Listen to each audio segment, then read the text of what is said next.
comenzó en julio de 1936. Los sublevados obtienen un tercio del territorio español e institucionalizan la represión contra quienes se les resisten. Los defensores de la legalidad republicana y los revolucionarios inician la defensa del territorio no sublevado. La revolución social se extiende por la zona republicana. Al mismo tiempo comienza la represión a cargo de grupos descontrolados contra el clero y los acusados de apoyar a los sublevados. En agosto se da una brutal represión tras la conquista de Badajoz por parte de los militares rebeldes. En el mes siguiente, 27 países crean el llamado Comité de No Intervención con el objeto de mantenerse al margen del conflicto español.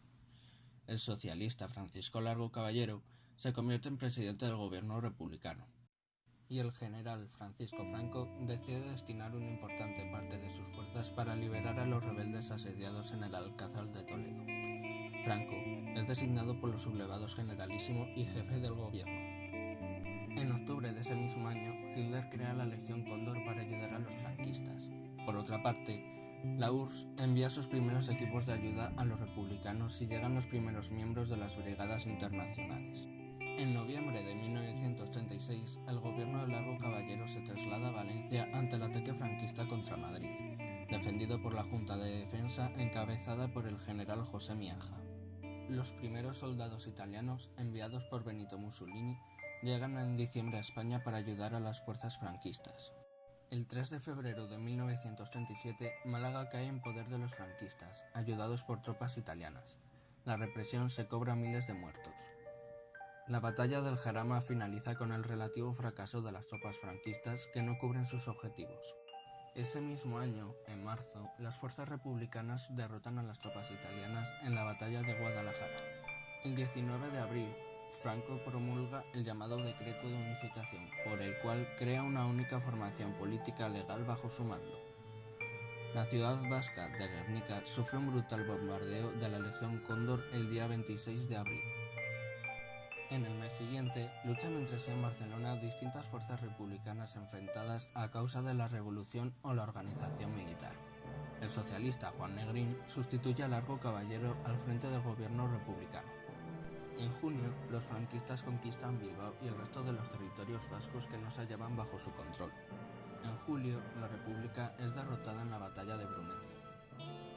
De agosto a octubre de 1937, los franquistas completan la conquista del norte de España. En enero de 1938, los republicanos conquistan Teruel, pero a finales de febrero los franquistas la recuperan y continúan su avance hacia el Mediterráneo, a través del territorio republicano hasta abril, dividiendo este en dos. En julio comienza la batalla del Ebro con el avance republicano, hasta su decisiva derrota en noviembre de ese mismo año. Las tropas franquistas lanzan una ofensiva contra Cataluña en diciembre de 1938. Llega enero de 1939 y el gobierno de Negrín abandona Barcelona y se dirige a Girona poco antes de que la capital catalana cayera en manos franquistas. Un mes después, miles de refugiados y el propio gobierno republicano cruzan la frontera francesa. Así, los franquistas conquistan el resto de Cataluña. En marzo de 1939, el coronel Segismundo Casado sustituye a Negrín con el objeto de alcanzar una paz honrosa. El día 28 entran las tropas franquistas en Madrid. El día 1 de abril, el general Franco hace público el último parte bélico del día. La guerra ha terminado con la victoria de quienes se han sublevado 3 años antes. El triunfo militar permite a Franco gobernar España por medio de una dictadura hasta su fallecimiento, el 20 de noviembre de 1975. Pues iba yo con mi abuelo a buscar aceite, que todos estábamos en racionamiento. Y te daban el pan, pues una barrita, depende de la familia que sea, una barra más grande y otra más pequeñita. Un chusco se llamaba y la barra. Que la barra pesaría 200 gramos y el chusco pesaría 50. Depende de la familia que tuvieras. Y en función de eso te daban el pan al racionamiento, el aceite, el arroz, los garbanzos, todo. Venían, tú por ejemplo eres de Valladolid y yo soy de Zamora. Y los de Zamora se ponían en contacto con los de Valladolid del mismo partido. Y dice, oye, en tal calle y en tal número hay gente que no son franquistas. Y iban a buscar.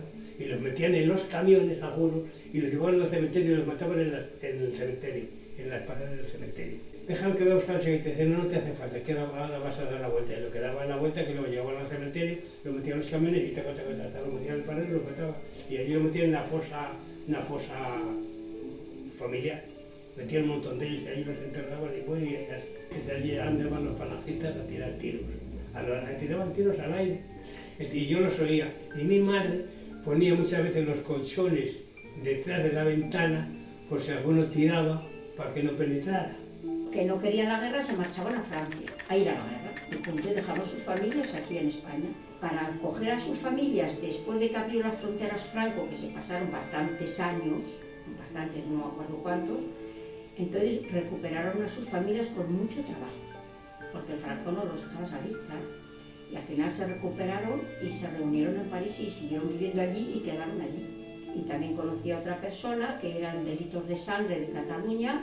Eso no podían volver, ni poder coger las herencias ni nada, ¿entiendes? Porque habían matado en España y marcharon pues para allá.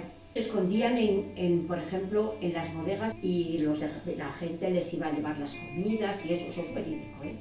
Les iba a llevar las comidas y las cosas para que no se enteraran, tenían que ir con mucho tiento por el día, por la noche y a la hora que pudieran, para que la Guardia Civil que vigilaba los campos, ¿sabes? Había mucha vigilancia, pues no pudieran cogerlos. Pero eso es verdad también, y cuando podían marcharse para Francia se marchaban. ¿Por qué a Portugal no? Porque Portugal también era parecido a España, con Salazar. Pero yo me acuerdo que también se pasaban a Portugal, pero menos porque enseguida los cogían. Ocurrió que mi padre era sordo. Nos comentó que siendo mozo, le reclutaron los nacionales y le habían llevado al frente de la batalla del Ebro, y que estando en la trinchera un obús cayó cerca de donde él estaba, matando a varios compañeros, y a él del oído derecho le dejó sordo total y del izquierdo necesitaba de un audífono. Cuando vino de la guerra había conseguido un puesto de guarda forestal y le habían destinado a un pueblecito en las estribaciones de los picos de Europa. La jefatura le había proporcionado un rifle Winchester. Por aquella época ya estaba el alzamiento nacional, había triunfado sobre los republicanos, y que muchos de los que estaban en contra de este alzamiento se habían lanzado al monte, se habían subido al monte a seguir defendiendo sus ideas. Ocurrió que se habían enterado que tenía este Winchester mi padre y que en diversas ocasiones tuvo que estar escondiéndose para que nos lo quitaran. Por las noches, los maquis, que eran los que estaban en el monte, bajaban a proveerse de viandas, bien a la gente de los pueblos que comulgaban con sus ideas, o si no, por la fuerza se lo quitaban a aquellos que tenían matanza o no sé, alimentos de legumbres, garbanzos, de esas cosas. Que muchas noches pasaban auténtico miedo porque se oía el repiqueteo de las ametralladoras. Y el recreo nos hacía ir todos los días a la iglesia, que estaba cerca de la escuela, a rezar por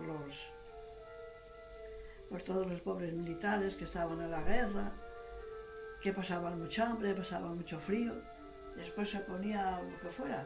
Había que tenerlo todo guardado, porque venían, te llevaban todo, no te quedaba nada. Y traían suministro, pero tenían que traerle por la noche, porque lo mismo por el día se lo cogían y se lo llevaban. Porque es que después de la guerra no había nada. No había nada. En los pueblos sí, porque como sabes, en los pueblos matabas el marrano, sí. Tenías gallina, criabas conejos. Para la casa allí se comía el cocido, todos los días el cocido. Echabas un poquito de tocino y chorizo los días de fiesta, que entre semana allí no había chorizo ni nada. El tocino y se acabó. No ahora porque una tortilla de 4 huevos a lo mejor para 7, 8. De 4 y de 3. Eso quien les tenía, quien no les tenía. Y no tenía gallinas, no los probaba siquiera. Mi tía Isabel quemó las camas, la silla, para calentarse un café o agua. Un trabajador, un obrero, hacía el verano, que se dice, ¿no? 3.000 pesetas. El que las ganaba, ¿eh? El que las ganaba ya era una cosa. Así que después los pobres tenían que tirar con ese dinero a todo el año.